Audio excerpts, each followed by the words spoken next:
चलिए आइए वहीं से स्टार्ट करते हैं जहां से मैंने कल छोड़ा था, कंबाइंड सेशन पार्ट 2। आप लोग पसंद करेंगे तो मैं कंटिन्यू करता रहूंगा। आइए आरएम ग्रुप में फिर से जर्नी स्टार्ट करते हैं। आज मैंने कहा तक खत्म किया था 1917 तक, अब मैं 1918 पे आऊंगा।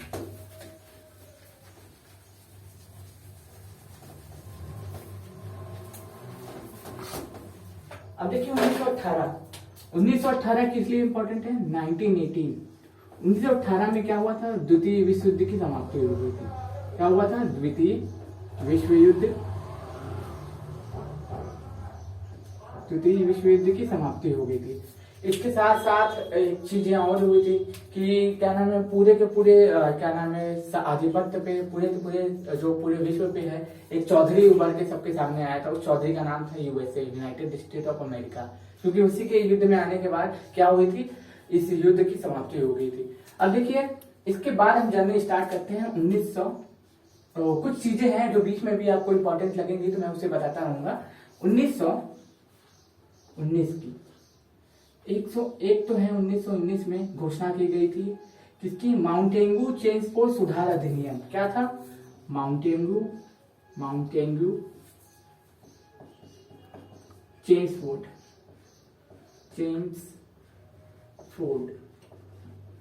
माउंटेन्यू चेम्सफोर्ड। ये माउंटेन्यू क्या थे? भारत सचिव थे, ब्रिटेन में बैठते थे, भारत सचिव थे।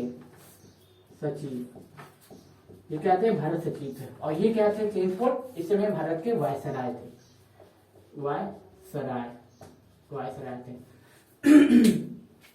इस समय क्या किया गया था? 1919 के जो माउंटेन्यू चेम्सफोर्ड सुधार अधिनियम आया था, इसमें क्या किया गया था कि प्रांतों में द्वैध शासन की शुरुआत की गई थी। किसमें शुरुआत की गई थी? प्रांतों में द्वैध शासन की शुरुआत। क्या हुआ था? प्रांतों में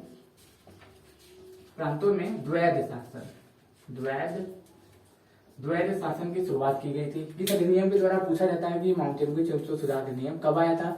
तो कब आया था दोस्तों? 1919 में आया था। कि कौन से अधिनियम के द्वारा प्रांतों में द्वैध शासन की शुरुआत की गई थी? ये द्वैध शासन तीन चीजें, एक वारेन हेस्टिंग्स का द्वैध शासन, एक ये द्वैध शासन, एक होता है 1935 में जो केंद्र में द्वैध शासन लगा दिया था। तीनों अलग अलग चीजें हैं, तो उसको मैच मत करिएगा, अलग अलग मैं अलग अलग तरीके से आपको बताऊंगा, तो आप इसको समझते रहिएगा, ठीक है।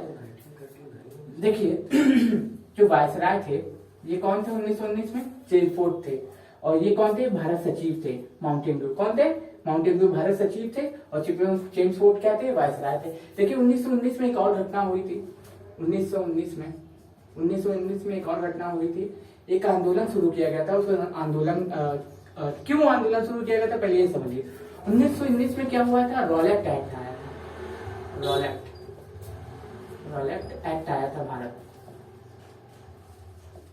रॉलेट एक्ट आया था भारत। ये क्या था? ये काला कानून था। क्या था? बिना अपील। ये कैसा कानून था? बिना अपील, बिना दलील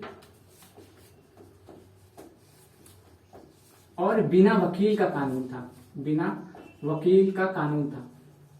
इसमें होता क्या था कि शक के आधार पे किसी को भी गिरफ्तार कर लिया जाता था और उसे जेल में बंद कर दिया जाता था। और जमानत तब तक नहीं होती थी जब तक ब्रिटेन शासन ना चाहे। ब्रिटेन के जो सेनापति होते थे, ब्रिटेन के जो वायसराय होते थे, वो इसमें सम्मिलित ना हो। ये कौन कब आया था? इसका विरोध किसने किया? डॉक्टर सैफुद्दीन किचलू और डॉक्टर सत्यपाल मलिक ने। डॉक्टर सैफुद्दीन, सॉरी ये मैंने द्वितीय विश्व युद्ध बोल दिया, गलती से फ्लो में हो जाता है। ये प्रथम विश्व युद्ध की समाप्ति हुई थी। प्रथम विश्व युद्ध की समाप्ति हुई थी। एक बार फिर से रिपीट कर दे रहा हूं, प्रथम विश्व युद्ध की समाप्ति हुई थी। प्रथम विश्व युद्ध की समाप्ति हुई थी। प्रथम विश्व युद्ध की समाप्ति हुई थी। वो गलती से मैंने लिख दिया था, आप उसे सही कर लीजिएगा। हो सकता है आप बाद में उस पहले वीडियो को देखें तो आपको कंफ्यूजन हो जाए। तो देखिए रॉलेट एक्ट आया था। कब आया था? 1919 में आया था। 1919 में आया था और ये कैसा कानून था? बिना अपील, बिना वकील, बिना दलील का कानून था। और इसी के विरोध में, ठीक इसी के विरोध में क्या चलाया जा रहा था? आंदोलन एक चलाया जा रहा था। चलिए इसको मैं थोड़ा सा साफ करता हूँ, रब करता हूँ। देखिए रॉलेट एक्ट आया था। डॉक्टर सत्यपाल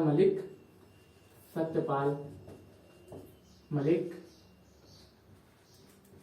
और सैफुद्दीन किचलू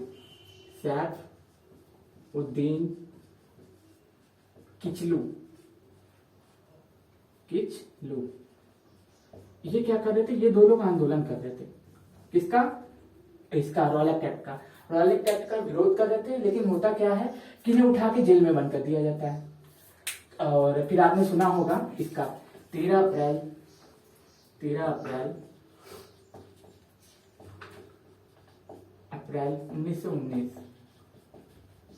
13 अप्रैल 1919 की घटना थी। हुआ क्या था कि क्या नाम है, अमृतसर में एक जगह है जलियांवाला बाग। आपने सुना होगा अमृतसर में एक जगह है क्या, जलियांवाला बाग। जलियांवाला बाग में क्या हो रहे थे, क्या नाम है, डॉक्टर सैफुद्दीन किचलू और जो डॉक्टर सत्यपाल मलिक थे, इनको गिरफ्तार कर लिया गया था। तो जनता काफी क्रोध में थी, जनता आंदोलन करने के लिए योजना बना रही थी, लोग इकट्ठा हो रहे थे। कहाँ पे, अमृतसर के जलियांवाला बाग में। धीरे धीरे भीड़ बढ़ रही थी। किसी ने उस समय जो एक सेनापति था, उसका नाम था क्या, जनरल डायर, उसको सूचना पहुंचा दी कि बहुत विश्व स्तरीय आंदोलन शुरू होने वाला है, बहुत बड़ी आंदोलन की शुरुआत होने वाली है और लोग इकट्ठा हो रहे हैं। वो कहाँ गया, वो गया जलियांवाला बाग में। जलियांवाला बाग में गया और उस जलियांवाला बाग को चारों ओर से घेर लिया। और क्या नाम है, उधर से जाने का केवल एक ही रास्ता था, क्योंकि बाकी सब जगह जो थी बड़ी बड़ी दीवारें थी। तो उसने उस जगह को घेर लिया। जगह को घेरने के बाद, ठीक, जगह को घेरने के बाद उसने तब तक फायरिंग की, तब जब तक कि उस सेनापतियों के बंदूक में गोली थी। अब देखिए, लोग अपनी जान बचाने के लिए कुएं में कूदने लगे। और कुएं में कूदते कूदते कूदते कूदते वो कुआं जो था पूरी लाश से भर गया। एक व्यक्ति थे, उनका नाम था उधम सिंह। उधम सिंह वो जीवित बचे। जीवित बचने के बाद उन्होंने क्या किया, उन्होंने पूरा पैसा कमाया, मेहनत किया, चाय वगैरह बेचा। फिर उसके बाद क्या नाम है, वो विदेश गया। और विदेश गए, एक क्या नाम है, जनरल नायर नाम का एक व्यक्ति था, उसको मार दिया। वो जनरल डायर नहीं था, वो उससे पहले ही मर चुका था, लेकिन दूसरे जनरल डायर को उन्होंने गोली मार दी। अब देखिए होता क्या है कि ये जो घटना हुई थी, इसका विश्व स्तर पे क्या की गई, आलोचना की गई। इसके ऊपर एक कमेटी बैठी, उस कमेटी को क्या कहते हैं, हंटर कमेटी। कौन सी कमेटी कहते हैं दोस्तों, हंटर कमेटी। हंटर कमेटी बैठी, उसमें जांच वगैरह हुई। जांच वगैरह होने के बाद क्या करते हैं कि वो तो अपना कर्तव्य निभाना था, वो कहाँ किसी को मारने गया था। तो ऐसा ही होता है, जैसे कि चीन में हुआ था कि स्टूडेंट के ऊपर ट्रक कुचल दिया गया, यहाँ पे जलियांवाला बाग नरसंहार किया गया। तो ये सब का मानवता के ऊपर एक प्रश्न चिन्ह है, तो ऐसा नहीं होना चाहिए। चलिए आगे बढ़ते हैं। 1919 की एक और घटना है जिसको मैं इससे रिलेट करता हूँ। अभी देखिए दोस्तों, इससे क्वेश्चन आने की संभावना 100% है, क्योंकि 13 अप्रैल 1919 को ये घटना हुई थी। और अभी मैंने 13 अप्रैल, ठीक है, 13 अप्रैल को क्या हुआ है, 13 अप्रैल को इस घटना को 102 साल हुए हैं। इससे क्वेश्चन आने की संभावना 100% है कि आप किसी भी एग्जाम में क्वेश्चन मिल जाएगा, क्योंकि 102 साल पूरे हुए हैं। अभी आज कितना अप्रैल है, 15 अप्रैल है, ठीक है। तो अभी 2 दिन पहले ही इसको कितने साल पूरे हुए हैं, 102 साल पूरे हुए हैं। तो इससे क्वेश्चन आने की संभावना 100% है कि इससे क्वेश्चन आएंगे। तो आप इसको याद रखिएगा। कब हुई थी ये घटना, 13 अप्रैल 1919। कब, क्या नाम है, किसने किया था, किसके कारण हुई थी, जनरल डायर के कारण हुई थी। किसको गिरफ्तार किया गया था, डॉक्टर सैफुद्दीन किचलू और डॉक्टर सत्यपाल मलिक को। अब देखिए 1919 में एक और घटना होती है, आइए उसको भी मैं बताता हूँ, वो भी इंपॉर्टेंट है। 1919 में आपने सुना होगा खिलाफत आंदोलन। खिलाफत आंदोलन ये कब हुआ था दोस्तों, ये भी 1919 में हुआ था। अब देखिए, ये मुस्लिमों का आंदोलन था। ये भी मुस्लिम भी थे, वो भी अब क्या हुए थे, रॉलेट एक्ट से परेशान हो चुके थे, तो उन्होंने भी एक आंदोलन शुरू किया। वो कौन सा आंदोलन था, खिलाफत आंदोलन। कौन सा आंदोलन था दोस्तों, खिलाफत आंदोलन। अली बंधु नामक व्यक्तियों ने इस आंदोलन की शुरुआत की। अली बंधु कौन, शौकत अली प्लस मोहम्मद अली ने इस आंदोलन की शुरुआत की। लेकिन इस आंदोलन का नेतृत्व किसने किया, अबुल कलाम आजाद ने। किसने नेतृत्व किया दोस्तों, अबुल कलाम आजाद ने। किसने, अबुल कलाम आजाद ने इस आंदोलन का नेतृत्व किया। क्वेश्चन पूछता है दोस्तों, लोग कंफ्यूज होते हैं कि खिलाफत आंदोलन की शुरुआत किसने की। शुरुआत की थी शौकत अली और मोहम्मद अली ने। इन्हें क्या करते थे, अली ब्रदर्स के नाम से जाना जाता था। आपको ये भी पता होना चाहिए कि इस आंदोलन से महात्मा गांधी जी भी जुड़े थे। तो ये इंपॉर्टेंट हो जाता है आंदोलन दोस्तों आपके लिए, क्योंकि जिस आंदोलन से महात्मा गांधी जुड़ जाए वो आंदोलन बहुत ज्यादा इंपॉर्टेंट हो जाता है। क्योंकि गांधी एक विचारधारा है, एक ऐसी विचारधारा है जिसके बिना आप मॉडर्न हिस्ट्री खत्म ही नहीं कर सकते, आप कोई एग्जाम क्लियर कर ही नहीं सकते। तो याद रखिएगा कि महात्मा गांधी महात्मा गांधी भी इस आंदोलन से जुड़े थे। क्वेश्चन पूछता है कि खिलाफत आंदोलन से कौन जुड़ा था? सरदार वल्लभ भाई पटेल जुड़े थे, कौन क्या नाम है ये मोतीलाल नेहरू जुड़े थे, या फिर क्या नाम है पंडित जवाहरलाल नेहरू जुड़े थे, या फिर कौन जुड़ा था? सी आजाद जुड़े थे। तो कौन जुड़े थे? महात्मा गांधी जी जुड़े थे। किसने आंदोलन शुरू किया था? शौकत अली और मोहम्मद अली ने शुरू किया था। और इस आंदोलन का नेतृत्व किसने किया था?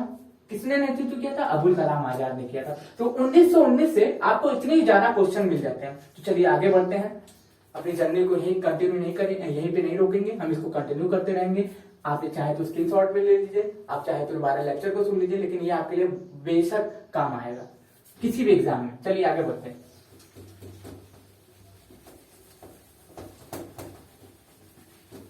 अब देखिए हमारा जो अगला टॉपिक है वो 1920 से है। महात्मा गांधी। महात्मा गांधी, देखिए ये महात्मा गांधी जी के द्वारा 1920 में एक आंदोलन शुरू किया गया। वो गांधी जी का सबसे बड़ा आंदोलन था। बहुत सबसे ज्यादा लोगों ने सपोर्ट किया, बहुत लोगों ने बढ़ चढ़ के हिस्सा लिया। वो कौन सा आंदोलन था? असहयोग आंदोलन।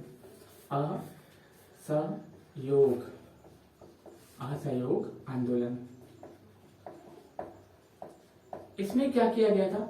स्वराज प्राप्ति की, मतलब कि भारत को आजाद करने के लिए क्या की गई थी? इस आंदोलन की शुरुआत की गई थी। लक्ष्य रखा गया था कि 1 साल के अंदर स्वराज की प्राप्ति हमारा लक्ष्य होगा। महात्मा गांधी जी के नेतृत्व में इस आंदोलन की शुरुआत 1920 में की गई थी। इस आंदोलन को याद रखिएगा, बढ़ चढ़ के सभी लोगों ने हिस्सा लिया था। युवाओं ने हिस्सा लिया था, महिलाओं ने हिस्सा लिया था, गरीब और उच्च वर्ग के लोगों ने हिस्सा लिया था। यही है 2.0 स्वदेशी आंदोलन का। यही है 2.0। क्या है? स्वदेशी आंदोलन का 2.0 है। इसमें भी विदेशी चीजों का बहिष्कार किया गया, विदेशी स्कूलों का बहिष्कार किया गया, विदेशी अदालतों का बहिष्कार किया गया, जो विदेशी जितने भी कार्यालय थे उनका बहिष्कार किया गया था। विदेशी स्कूल का बहिष्कार किया गया, लेकिन देसी स्कूल खोले गए ताकि किसी का पढ़ाई लिखाई नुकसान ना हो, सब लोग देसी स्कूल में जाके पढ़े। तो ये आंदोलन किसके द्वारा शुरू किया गया था? महात्मा गांधी जी के द्वारा शुरू किया गया था। इस आंदोलन में हुआ क्या था? ये आंदोलन बहुत अच्छा खासा चल रहा था। अब अंग्रेजों को लगने लगा था कि किसी न किसी तरीके से क्या होगा, ये आंदोलन सफल हो जाएगा, क्योंकि महात्मा गांधी उस समय बहुत बड़े व्यक्तित्व के रूप में उभर के सामने आ चुके थे। पहला चंपारण, फिर अहमदाबाद, फिर खेड़ा के बाद महात्मा गांधी फेमस हो चुके थे। तो हुआ क्या था? आप 5 फरवरी 1922 देवरिया में, आपने देवरिया में एक जगह है, गोरखपुर देवरिया में एक जगह है, वहां पे क्या हुई? हिंसा भड़क गई। हिंसा हो गई। हिंसा में क्या हुआ? 22 पुलिसकर्मियों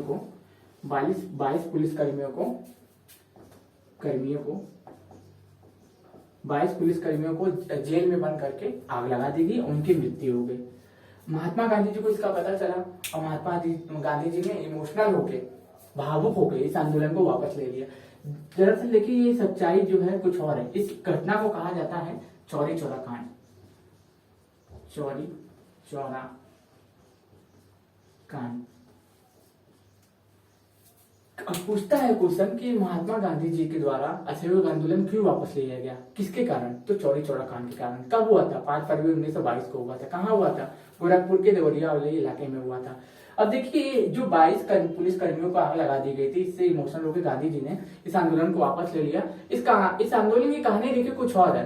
अंग्रेजों ने जानबूझ के ऐसा करने के लिए लोगों को मजबूर किया। अंग्रेजों की ये पूरी तरह से एक रणनीति थी। वो चाहते तो क्या नाम है, अपने आप को सुरक्षित नहीं कर सकते थे। 22 लोग थे, वो फोन करके और लोगों को नहीं मंगा सकते थे, मान लीजिए संदेश देकर और लोगों को नहीं मंगा सकते, लेकिन उन्होंने फंसाया, क्योंकि वो जान रहे थे कि ये आंदोलन को अगर तोड़ना है तो हमें दिमाग लगानी होगी। और कूटनीति के द्वारा 22 लोगों को तो अपने मरवा दिया उन्होंने, लेकिन इस आंदोलन को कैंसिल करा दिया। इससे क्रोधित हो गए मोतीलाल नेहरू ने और सी.आर. दास ने। क्या कर लिया? मोतीलाल नेहरू और सी.आर. दास ने इस जो कांग्रेस के बड़े बहुत फेमस नेता थे, वो उन्होंने क्या कर दिया? कांग्रेस से इस्तीफा दे दिया, गांधी जी से अलग हो गए। किसने? सी.आर. दास ने और मोतीलाल नेहरू ने। और क्या इसके बाद चौरी चौरा कांड समाप्ति हुई। अब हम आते हैं अपना अगला जो टॉपिक लेके आते हैं 1924 में। हो सकता है कि आपको ये थोड़ा तेज लग रहा हो, लेकिन मैं धीमे धीमे लेके चल रहा हूँ ताकि आपको ये क्या नाम है कि आपको ये समझ में आ सके। चलिए आइए आगे बढ़ते हैं। चलिए आइए आगे बढ़ते हैं। देखिए बीच में कुछ एक टॉपिक था जो बीच में ही था, मुझसे थोड़ा सा मिस हो गया था, वो मैं आपको बता देता हूँ, कंप्लीट कर देता हूँ। देखिए 1917 में ये टॉपिक मेरे से मिस हो गया गलती से, मैं इसमें आपको इंक्लूड करके बता देता हूँ, हालांकि आपको पता होगा लेकिन मैं फिर भी बता देता हूँ। 1917 में Shrimati Annie Besant, Shrimati Annie Besant Congress की प्रथम महिला अध्यक्ष बनी, प्रथम महिला अध्यक्ष बनी थी। इसके लिए मैं एक सेपरेट वीडियो आपको दूंगा, लेकिन मैं इसलिए बता दे रहा हूं क्योंकि कांग्रेस जो है ना मोस्ट इंपॉर्टेंट है हमारे मॉडर्न हिस्ट्री के लिए। देखिए कांग्रेस की स्थापना कब हुई? कांग्रेस हर कोई जानता है लेकिन मैं फिर भी बता देता हूं। कांग्रेस की स्थापना कब हुई? 1885 में। कांग्रेस की स्थापना कब हुई? 1885 में। इसके क्या नाम है, इसके संस्थापक कौन थे? ए ओ ह्यूम थे। कौन थे? ह्यूम थे, ए ओ ह्यूम थे। और जो कांग्रेस थी इसकी स्थापना के समय वायसराय कौन था ये पूछता है कि जब कांग्रेस बनी थी हम लोग की तो उस समय वायसराय कौन था? कौन था दोस्तों? लॉर्ड डफरिन था, लॉर्ड डफरिन। देखिए ये कंबाइंड क्लास है तो मैं इसके लिए आपको एक पूरी डीप नॉलेज तो दे ही रहा हूँ, लेकिन मैं चाहता हूँ कि और भी टीचर्स को मौका मिले, इसलिए आज की जो हमारी जर्नी है इसको यहीं पे स्टॉप करते हैं और आइए अब हमारे अगले टीचर आएंगे वो आपको बताएंगे। धन्यवाद। गुड मॉर्निंग फ्रेंड्स, मेरा नाम अमृतेश त्रिवेदी और मैं इस क्लास को कंबाइंड क्लास को आगे बढ़ाने वाला हूँ इकोलॉजी से। मैं इकोलॉजी के मोस्ट इंपॉर्टेंट टॉपिक जो कि टिपिकल है और हर एग्जाम में आते हैं, जो ट्रेडिशनल्स भी, लेकिन उसमें कुछ ना कुछ बदलाव होता रहता है, वो है ऑर्गेनाइजेशंस। हर साल याद करते हैं, हर साल भूल जाता है, लेकिन अब हम लोग मोस्ट इंपॉर्टेंट ऑर्गेनाइजेशंस देखेंगे जिसमें कुछ ना कुछ बदलाव हुआ है और उससे क्वेश्चन बनने ही बनने हैं। आइए चलिए देखा जाए। सबसे पहली ऑर्गेनाइजेशन होगी ORG। सबसे पहले तो आप लोग ये जान लीजिए, जब भी हम लोग ऑर्गेनाइजेशन की बात करते हैं, इंटरनेशनल ऑर्गेनाइजेशंस की, तो इसे हम लोग दो हिस्सों में बांटेंगे। कौन कौन सी? एक हो गया सरकारी, एक हो गया गैर सरकारी।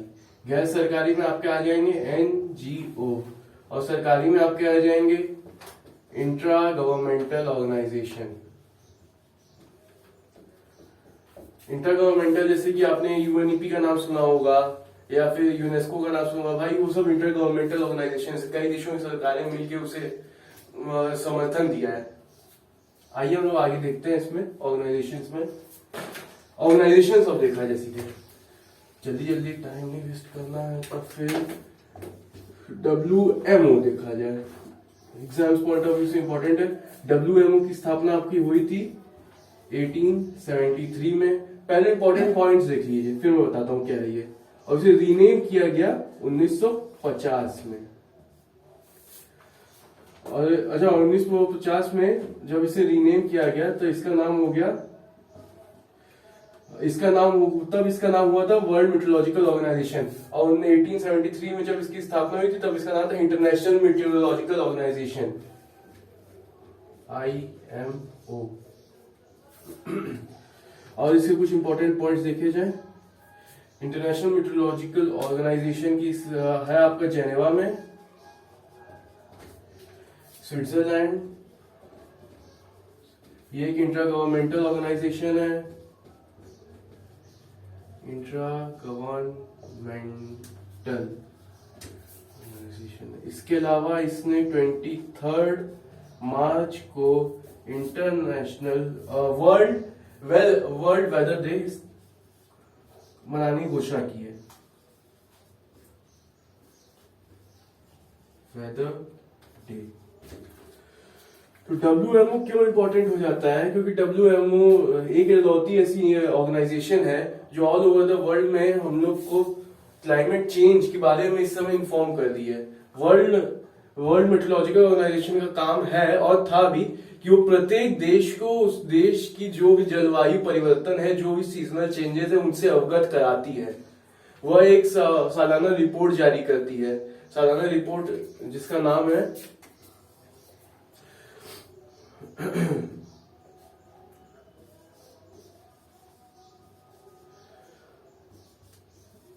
वर्ल्ड वेदर सॉरी, ये क्वार्टरली रिपोर्ट है कि क्वार्टरली 1/4 क्वार्टरली रिपोर्ट हाँ 1/4 ये हर 3 महीने में एक रिपोर्ट जारी करती है, जिसमें ये प्रत्येक देश के सभी देशों को उनके के वो जलवायु परिवर्तन का से अवगत कराती है। इंपॉर्टेंट इसमें रखने वाली बात यह है, जब भी वर्ल्ड मेट्रोलॉजिकल ऑर्गेनाइजेशन की स्थापना पूछेगा हम लोग 1873 लगाएंगे, अगर ना ही होगा तो ये ऑप्शन तो दिया ही होगा 1950। लेकिन याद रखिए 1950 का नाम बदल दिया गया था। क्यों बदल दिया गया था? 1950 में इसे यूएन के अंडर में ले आया गया था, क्योंकि इससे पहले ये एक इंडिपेंडेंट ऑर्गेनाइजेशन हुआ करती थी। लेकिन 1950 में जब इसे यूएन के अंडर में ले आए तो इसका नाम बदल के वर्ल्ड मेट्रोलॉजिकल ऑर्गेनाइजेशन कर दिया गया।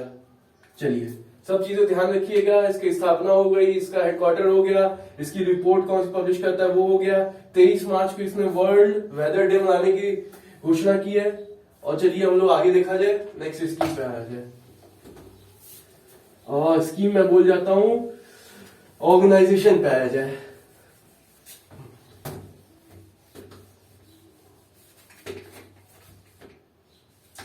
Birds life international.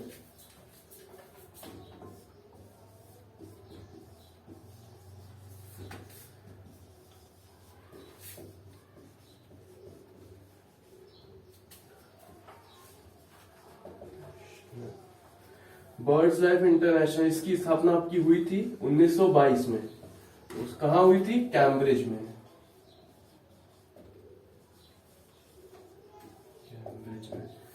Birds life international क्या करती है आपका? बर्ड्स लाइफ इंटरनेशनल आपका जो भी माइग्रेटरी बर्ड्स होती हैं, जो भी इनलैंड स्पीशीज होती हैं, उनके संरक्षण को लेकर बात करती है। यह एक एनजीओ है।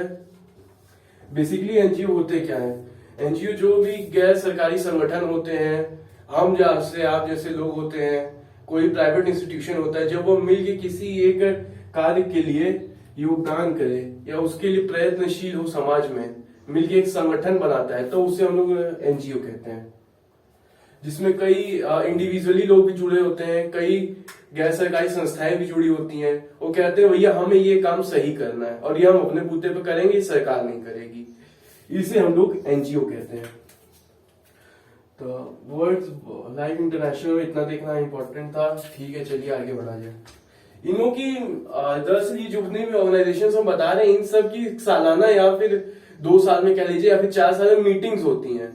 लेकिन जो कि फिलहाल कोरोना का समय है, इसीलिए गत 2 वर्षों से अभी कोई मीटिंग इसमें हो नहीं पाई। जो भी हुई है वर्चुअली हुई है, लेकिन उसमें कुछ इंपॉर्टेंट डिसीजंस नहीं लिए गए। फिलहाल तो इंपॉर्टेंट नहीं है, उन्हें हम लोग स्किप करके आगे बढ़ जाएंगे। अगला वाला भी थोड़ा इंपॉर्टेंट है, इस पे ध्यान दीजिएगा। थोड़ा स्पीड बढ़ाया जाए। आईयूसीएन का फुल फॉर्म अपना देख सकते हैं, International Union for Conservation. International Union for Conserving nature.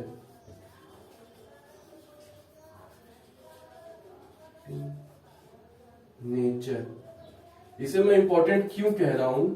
क्योंकि जब इस ऑर्गेनाइजेशन को यूएन ने अपना ऑब्जर्वर OBSERVER स्टेटस प्रदान किया है। ये इस वर्ड पे ध्यान दीजिएगा, ये क्योंकि ये केवल इसी ऑर्गेनाइजेशन को दिया गया है यूएन द्वारा। ऑब्जर्वर स्टेटस क्या होता है? ऑब्जर्वर स्टेटस उसे कहते हैं जब भैया यूएन भी मान जाए कि हाँ भैया तुम इस फील्ड के सर्वा हो, तुमने नेचर कंजर्वेशन की बात की है, तुम अब ये ऑर्गेनाइजेशन एक एनजीओ है, इतना भी ध्यान रखिएगा। ये कोई गवर्नमेंट ऑर्गेनाइजेशन नहीं है, यह एनजीओ है। लेकिन इसमें जो कि नेचर कंजर्वेशन को लेकर इतना काम किया और ये वर्ल्ड लेवल पे इतनी बड़ी बन गई है कि भैया यूएन ने उसे कह दिया है कि अब तुम ऑब्जर्वर का काम करो। जब भी यूएनईपी की बैठक हो या फिर यूएनसी की बैठक हो, यूनाइटेड नेशंस एनवायरमेंट प्रोग्राम की बैठक हो या फिर यूएन की कोई बैठक हो एनवायरमेंट से रिलेटेड, तब आप उसमें उपस्थित रहेंगे। आपको उसमें बोलने का हक भी होगा, परंतु आपको वोटिंग करने का अधिकार नहीं होगा। आप अपना मत भी रख सकते हैं, आप एक देश को इंडिकेट करके बोल भी सकते हैं कि आपने यहाँ गलती की है, आपको ये सुधारना चाहिए, आप ऐसा कर सकते हैं। लेकिन वो किसी भी बैठक में वोटिंग नहीं करेगा जनरल असेंबली में। ये इस ऑर्गेनाइजेशन को ताकत दी गई है। और ये काम किस क्षेत्र में करती है, आइए देखा जाए। वैसे तो सबको इन्वायरमेंट बोल देता है, लेकिन असल में ये 4 क्षेत्रों में काम करती है। क्लाइमेट चेंज, सस्टेनेबल एनर्जी,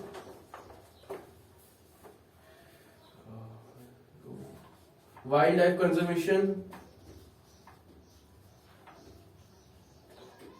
और एक है ये ग्रीन इकोनॉमी।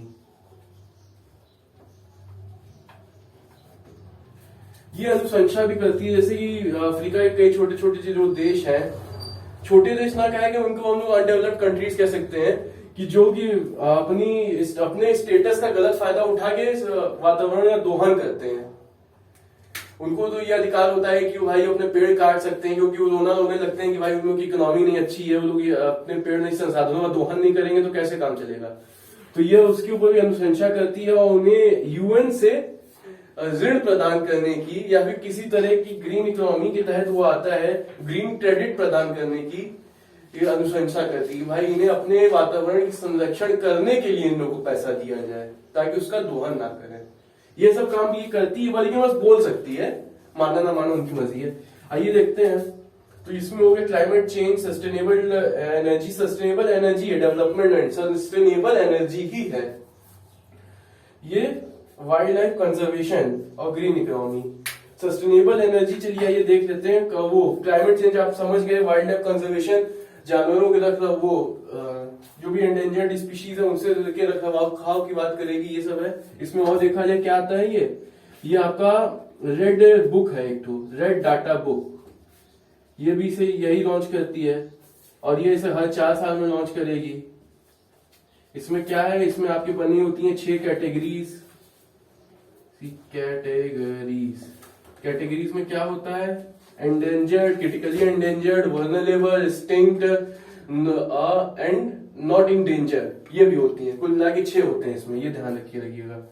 आइए अब देखा जाए इसमें कुछ और दिख देते हैं। सस्टेनेबल एनर्जी से एक आता है टॉपिक, और सस्टेनेबल एनर्जी से आता है सस्टेनेबल डेवलपमेंट। अब हम यहाँ पे सस्टेनेबल डेवलपमेंट को क्यों खींच रहे हैं हम बताते हैं।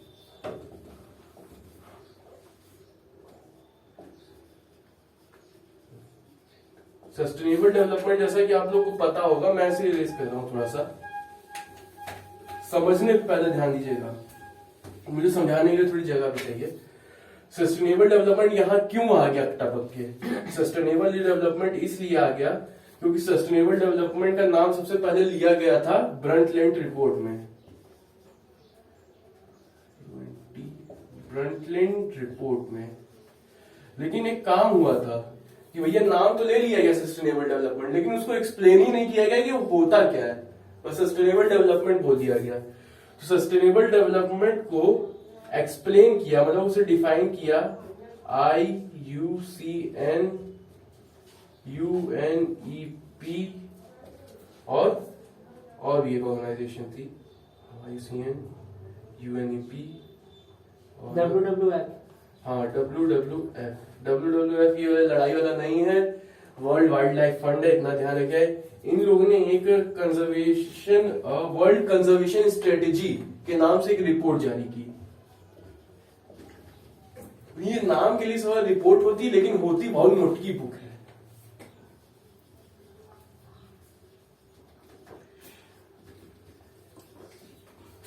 जी, तो जब इसने ये रिपोर्ट जारी की तब उसने बताया कि भाई सस्टेनेबल डेवलपमेंट होता क्या है, जो भी प्राकृतिक संसाधन है उनका, ठीक है। ये तो देखते हैं, आगे बढ़ा जाए। तो वर्ल्ड कंजर्वेशन स्ट्रेटेजी, बोल मत होइएगा, हम आपको इंतजाम करते हैं कुछ एंटरटेनमेंट का। तो वर्ल्ड कंजर्वेशन स्ट्रेटेजी जो इन्होंने रिपोर्ट दी उसमें इन्होंने डिफाइन कर दिया सस्टेनेबल डेवलपमेंट होता क्या है। आईयूसीएन के असिस्टेंट की बात कर ली जाए। भाई जब इतने बड़े आदमी है तो इन लोग के सभी लोग बड़े होंगे इनसे जुड़े हुए, तो इनके असिस्टेंट हैं आपके WWF। जी हाँ, WWF को IUCN का असिस्टेंट ही कहा जाता है, क्योंकि ये ऐसा काम ही है वो IUCN को असिस्ट करना।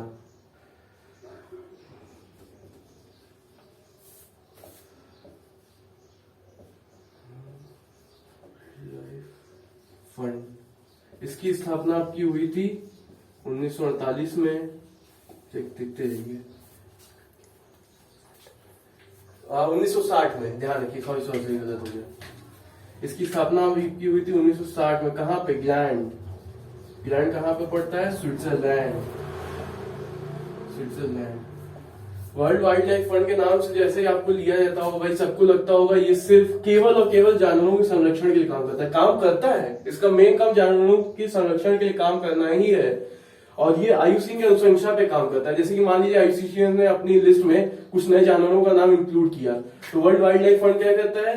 वह जानवर जिस देश में पाए जाते हैं, जिस देशों को उससे नोटिफाई किया जाता है, वहां पे जाके उन देशों को फंड प्रोवाइड करता है, स्ट्रेटेजी प्रोवाइड करता है, उन लोगों को गाइडेंस प्रोवाइड करता है, एडमिनिस्ट्रेशन में भी पार्ट लेता है कई बार कि इन जानवरों का किस प्रकार संरक्षण किया जाए। और इसे ये सभी बात, जैसा हमने कहा, ये असिस्टेंट है एक तरीके से आयुसीएन का। आयुसीएन एक बड़े भाई की तरह काम करता है, वो इसे गाइड करता है और इसी के थ्रू ही काम करेगा। और इसका एक और भी है सिंबल है इसका, giant panda.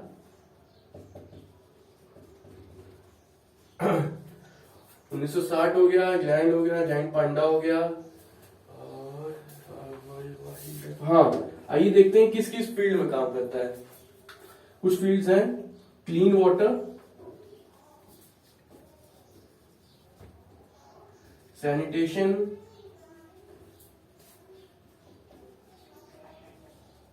Climate change, of course conservation,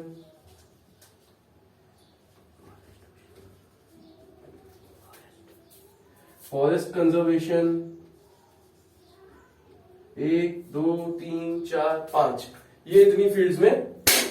और हाँ, ये खाने के लिए भी काम करता है फूड, इंसानों के लिए भी और जानवरों के लिए, दोनों के लिए भी। क्योंकि आप लोग जानते हैं कि कई ट्राइबल एरियाज में इंसानों को खाना जानवर ही होते हैं, तो इस हिसाब से इसको इन सब फील्ड में काम करना पड़ता है, क्योंकि ये भी एक तरीके से animal conservation, wild life conservation के पार्ट है।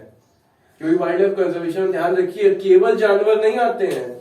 वाइल्ड लाइफ कंजर्वेशन में वह इंसान एवं वह ट्राइब्स भी आएंगी जो जंगली एरिया में रह रही हैं एवं जिनका रहन सहन, खान पान, एनवायरमेंट उस प्रकार का है। तो फिर ठीक है, आइए हम लोग आगे बढ़ते हैं। अब हम लोग आगे, अरे यार अभी तक खत्म नहीं किए। तो फिर अब आगे चलते हैं हम लोग कल की क्लास में।